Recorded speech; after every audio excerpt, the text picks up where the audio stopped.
Hello everybody and welcome back to The Lost Planeswalker. You are here with me, Jesse, The Lost Planeswalker, and I'm here today to tell you what we know so far about Duskmourn, kind of give you all of the insight, and kind of put out a really fun video just covering everything we know and getting ready for spoilers to start in about a week. This will be the final story-based standard legal set of the year. Of course, they are coming out with a new set, Foundations, which kind of takes the role of the core sets, which will be the last standard legal set coming out later this year. Duskmourn releases on September 27th, but there's so much coming out before then, so I'm here to tell you all about it. So if you don't know anything about Duskmourn, here's what you gotta know. It is a modern horror-based set. You know, similar to horror like Innistrad, but it's got a more modern theme versus the gothic horror of Innistrad. This entire set takes place on a single plane, and it's going to be very cool because the entire plane is just one monstrous house. And there's some really deep lore into how that got into it, and I'm going to be putting out some other videos talking about the lore. But for right now, the story begins with Nashi, the beloved son of Tamio, disappearing through a mysterious door to somewhere unknown. Nico Eris, Tyvar Kell, Simone Walla, Kaido, Shizuki, and the Wanderer are left with only one clue: a glitchy warped recording showing the new world of terrors known as Duskmourn. If you want to check out this video, I'm going to link it in this description down below, but of course, watch it after you're done with this video. The team decides to venture through the doorway to rescue their friend, and they have no ideas what unknown terrors lay beyond the doorway waiting for them. This video will cover the products, pre-order offers, spoiled cards, card frames, mechanics of Duskmourn, the room card art, and then a little bit at the end talking about the return of arch enemy that we're getting in this set. But before I get into those, I would just like to say, if you are interested in Duskmourn or you just want to learn more about this set, I will be doing videos covering all the content in this video in more detail and doing story summaries for anyone interested in the following days and weeks. Please consider subscribing and leaving a like on this video. It really helps me out and will let me know you're interested in seeing more of this. So let's dive right in and look at those products. Like all the recent products,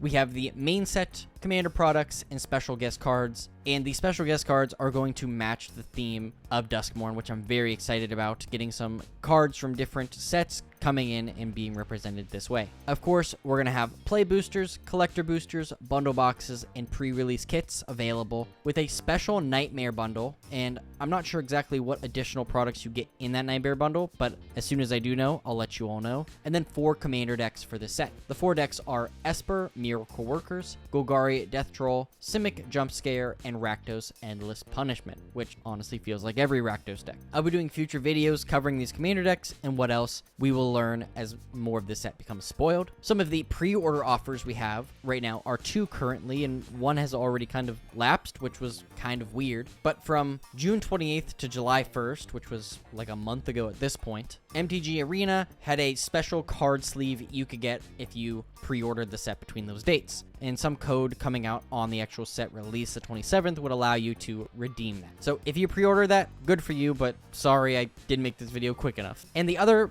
promo card you can get is, of course, a buy a box promo of Twitching Doll, which is a really creepy doll. It's a spider toy. Ugh. This thing's creepy, but I think it's actually very cool, and I was actually looking at brewing around this card because it seems honestly pretty fun. Now, of course, they are going to be doing some other events where you might be able to get some other specialty cards coming out around Halloween, and also MagicCon Vegas. They're going to be doing some additional stuff with this set. So if you're going to either of those, you know, stay tuned for that. So, looking at some of the spoiled cards we've gotten so far, Duskmourn has already had 18 cards spoiled, with 5 of them being the full art manor lands. Each of the lands is supposed to show off a part of the plane-sized house with some spooky imagery to boot. The manor is continuously shifting, and rooms tend to not stay in their place for very long. And I'll be breaking down the geography and a little bit of the background of Duskmourn in another video if that's something you guys are interested in seeing. So, talking about some special arts and frames here, let's look at the new frames for this set with the double exposure and textured foil double exposure cards. The double exposure cards are supposed to give some homage to other horror photography with your main image with a ghostly figure in the background of it, and that Wanderer there is looking amazing. But what's even more amazing is the textured foil double exposure cards there with the Wandering Rescuer. Honestly, it kind of looks like a record, the way that the textured foil goes around in circles going outward. It's so cool looking. I don't really necessarily need that card, but boy, do I want it. It just looks awesome. The next special art frame we're getting here looks like some retro tech that ghost hunters have used over the years, and we get some paranormal frames showing a static art of these ghouls that looks like they're coming out of the cards to grab you, which is super spooky, and I love it. And in another horror setting, tradition mirrors are used to show off whatever ghoul or spirit is coming after you. So we have some really cool mirror monsters that not only deliver a wallop, but are incredibly cool to look at. And the last frame is the Japanese Showcase card frame, which is a very cool spotlight on some Japanese artists. And like many of the sets recently, these cards will undoubtedly be some of the most expensive that you can find. One of the interesting facts about these cards is that 2/3 of these cards will be in English, with 1/3 of them in Japanese, which I think is a cool choice, but I think there's going to be players who are going to be disappointed in that, which is great for me because I'll just pick up those cards when they go cheap. But another bonus on top of these is that there is a brand new type of foiling coming to these cards called fractured foils that I'd love to see in person before I can make a opinion on whether they're going to be good or not, because how they look right now is kind of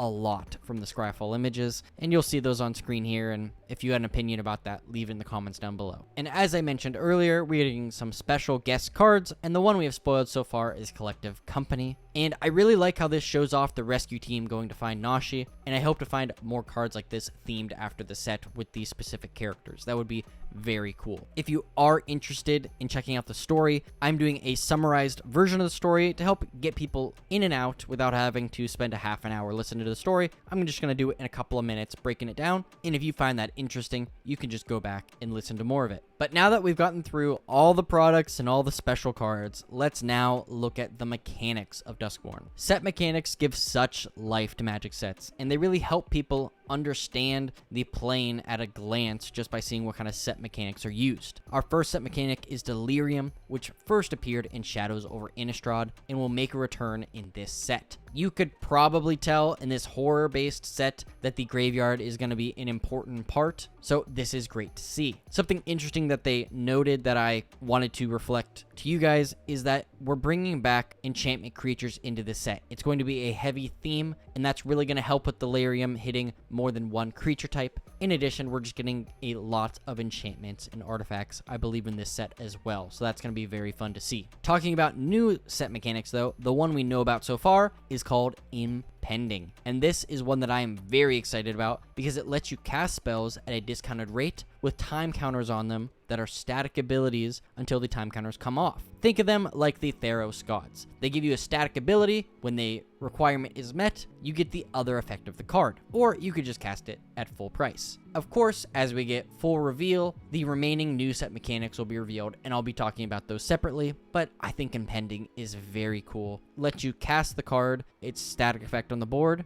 and I'm sure there's going to be some great benefits there. So one of the things that I'm going to be talking about more in depth in another video are the room cards. These rooms are constantly shifting and provide a diverse environment for the rescue team to traverse. Right now, we have a few art cards to help us represent what those environments look like, and I'll be doing a video talking about the geography of Duskmourn and those spaces in more detail, so if you're interested in that, keep an eye out for my videos. And lastly, of course, we have the return of Arch Enemy. Arch Enemy was first released in 2010, over 14 years ago, which means there's probably a good amount of Magic players who have never played Arch Enemy before. One of the changes that they're making is revolving this around Commander, which just seems like the smart thing to do because it's Magic's biggest format. So I'm very excited to see how this will play out, and as we get more info, I'll be doing another video around this as well. But Duskmourn is an amazing new spooky set that will conclude the Magic story for 2024 and is something you're going to want to pay attention to. Thank you so much for watching. I hope you have enjoyed this video. Comment down below on what you think of the set and let me know what you're interested in. I'm working really hard to get as much out about this set as possible